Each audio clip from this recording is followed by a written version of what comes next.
গরম ভাতের সাথে এইভাবে ইলিশ ভাপা বানালে টেস্ট সবচেয়ে ভালো আসবে। দেখে নাও রেসিপি।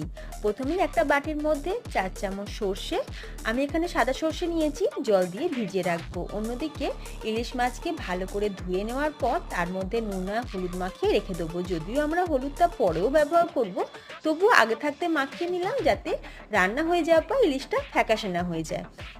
এবার 10 মিনিট পর ভেজানো সর্ষের জলটা ফেলে দিয়ে তার মধ্যে নুন, হলুদ, কাঁচা লঙ্কা, নারকেল কোড়া, সর্ষের তেল আর অল্প একটু জল দিয়ে মশলাটা সুন্দর করে পেস্ট বানিয়ে নেব। তারপর বাটা মশলার মধ্যে টক দই, হলুদ আর সর্ষের তেল দিয়ে ভালো করে মিক্স করে নিয়ে এই মশলাটা থেকে অর্ধেকটা আমরা একটা টিফিন বক্সের মধ্যে ঢেলে তার মধ্যে মাছগুলোকে দিয়ে তারপর বাকি অর্ধেক মশলাটাকে ওপর থেকে ঢেলে দিয়ে কয়েকটা কাঁচা লঙ্কা সুন্দর করে সাজিয়ে দিলাম। এবার টিফিন বক্সটা কড়াইয়ের মধ্যে বসিয়ে 10 থেকে 12 মিনিট ভাপিয়ে নিলেই তৈরি দারুণ টেস্টি ইলিশ ভাপা।